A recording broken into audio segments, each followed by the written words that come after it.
सिद्ध योगी लोलंगरी महाराज का जन्म संवत 18वीं सदी में आमेर जयपुर में राजपूत समाज में हुआ था। उनका संसारी नाम जीवन सिंह राठौड़ था। उनके पिता फौज में सेनापति थे। युद्ध में उनकी मृत्यु हो गई। छोटी आयु में उनको सेनापति बनाया गया। राज की खटपट उनको अच्छी नहीं लगी और उनके पिता की मृत्यु का आघात लगने की वजह से 12 साल की आयु में वो योग साधना करने के लिए आबू पर्वत पर चले गए। आबू पर्वत पर उनको एक साधु मिले। उसने जीवन सिंह को कहा, अपने आप सच्चा योग नहीं होता, सच्चे योगी का मार्गदर्शन जरूरी है। जीवन सिंह ने साधु को प्रश्न किया, सच्चे योगी मुझे कहाँ मिलेंगे? साधु ने कहा, जयपुर में गलतास्थान नाम से एक साधना स्थल है, वहाँ सच्चे योगी रहते हैं, वहाँ आप चले जाओ। साधु की बात मानकर आबू पर्वत छोड़कर अपने वतन जयपुर चले गए। गलतास्थान गए। वहाँ स्वामी रामानंद की धारा के सिद्ध योगी संत देव मुरारी से उससे मुलाकात हुई। वो उनके शिष्य हो गए।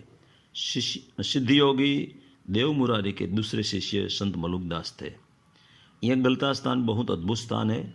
सबसे पहले विश्वामित्र के पट शिष्य गाल्व मुनि का वहाँ आश्रम था।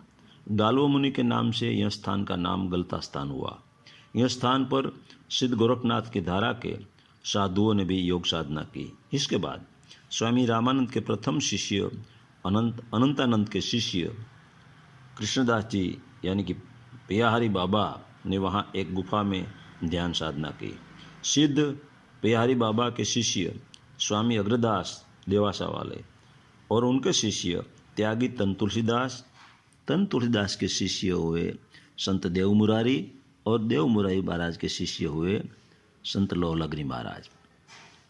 सिद्ध योगी लोहलंगरी महाराज जागृत हुए। उनके 2 शिष्य जागृत हुए, एक अमरेली वाले संत मुरदास और दूसरे बालागाम घेड़ वाले संत दासाराम।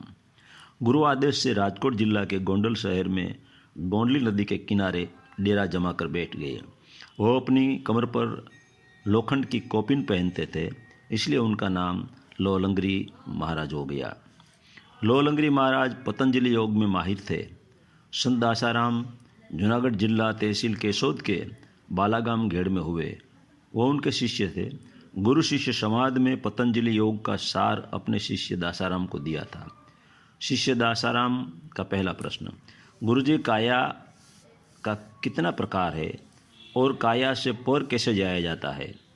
गुरु लोहलंगरी महाराज का प्रत्युत्तर, मानव देह की काया यानी देह का 5 प्रकार है, अन्नमय काया, प्राणमय काया, मनोमय काया, विज्ञानमय काया और आनंदमय काया। ये 5 प्रकार की काया से कैसे पार हुआ जाता है वह इस तरह समझाता हूँ।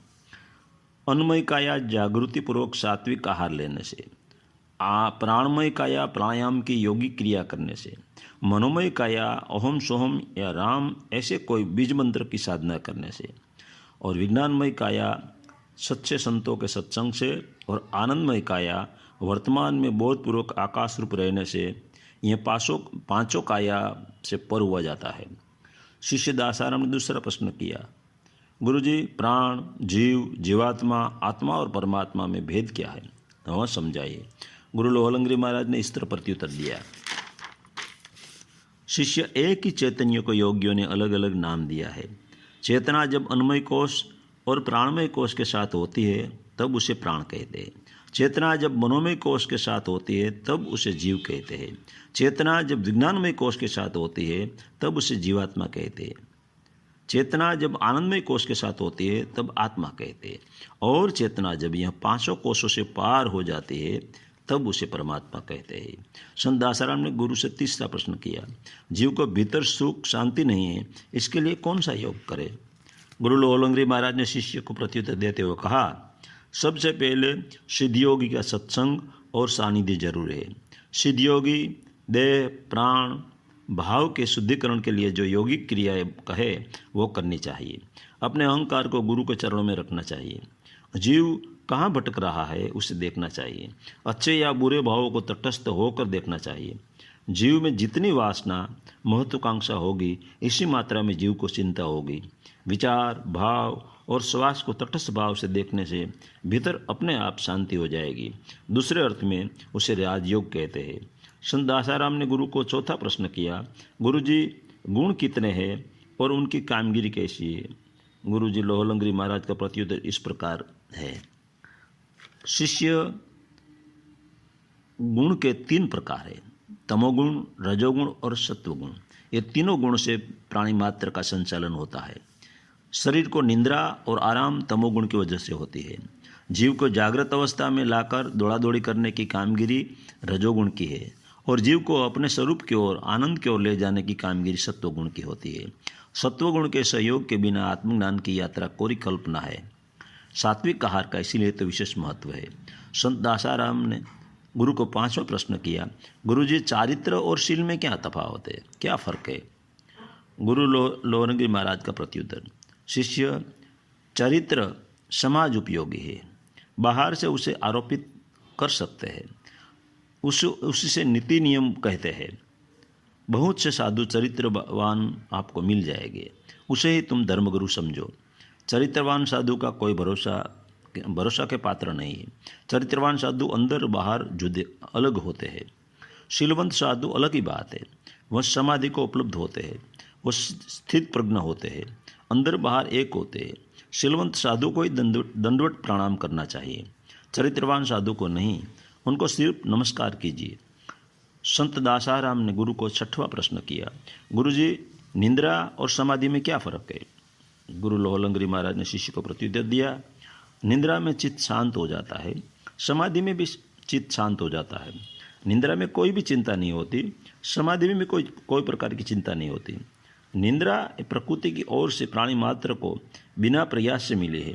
समाधि जागृत गुरु के सानिध्य में पूरी लगन से ध्यान साधना करने से जब मन अमन होता है तब मिलती है। जागृत गुरु के सत्संग का समाधि में बहुत बड़ा हाथ होता है। निंद्रा मुफ्त में मिलती है, समाधि में मुफ्त में नहीं मिलती। निंद्रा में सुख होता है, समाधि में आनंद होता है। निंद्रा से जागने के बाद जीव को चिंता पकड़ लेती है, समाधि अनुभव के बाद सुख दुख जन्म मरण समाप्त हो जाते हैं और स्वरूप का बोध होता है। कैसी भी परिस्थिति हो, समाधिस्थ व्यक्ति डिगते नहीं। संवत 1810 में सिद्धयोगी लोहलंगरी महाराज ने गोंडली नदी के किनारे गोंडल सौराष्ट्र में जीवित समाधि ली। उनके पीछे गोंडल या वैष्णव साधुओं ने लोहलंगरी महाराज का समाधि मंदिर बनवाया। सिविल हॉस्पिटल गोंडली नदी के किनारे वड़ के नीचे उनकी चेतन समाधि बनी हुई आज भी मौजूद है।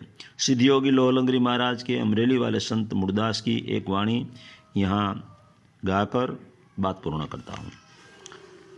वाणी है, तेजिरे वटावड़ा वीरा वाटना रे, यो वाटे ने घाटे रे, विलंबन कीजिए रे, ए वटावड़ा वीरा वाटना रे, सपना माहुतारे नरत में जागजो रे, ए आयो जन्म पदार्थ जाय, देव तो दुर्लभ से मोटा देवने रे, ए पूर्ण रे भाग्य पमाय, ए वटावड़ा ए वीरावाटना रे, सतना रे ए मार्गे माया नवापरी रे, ई नरण सतिया रे केवाय,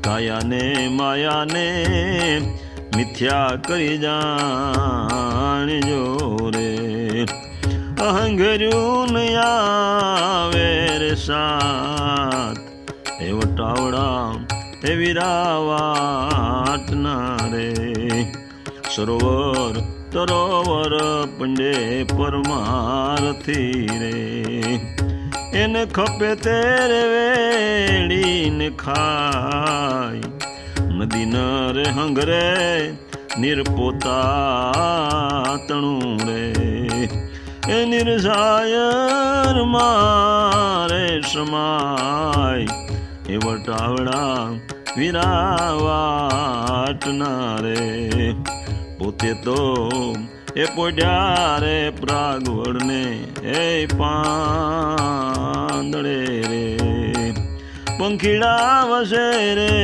એની પાસ કાળનો કબાડી આવ્યો કારમો રે એ નિત પ્રલય નિત નાશ એ વટાવડા વિરાવાટના રે પરદેશી એ પરોણો આવ્યો ઘર આંગણે રે ઈ તો વાના વિદેશી ગણાય જાણો છો પોતાનું છે પણ પારકું રે આ પુત્ર નારીને પરિવાર એ વટાવડા વિરાવાટના રે આપરે અર્પી પરને પરખો રે એ ભજીને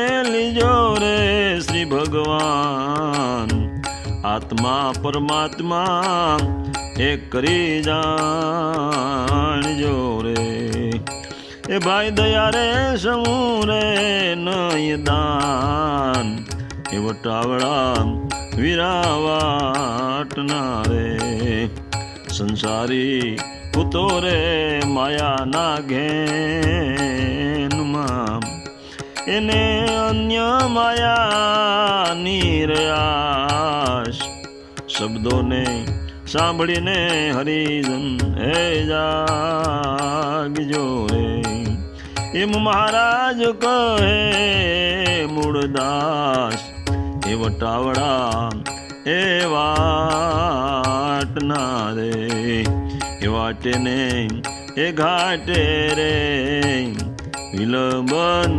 કીજીએ રે વાટે ને ઘાટે રે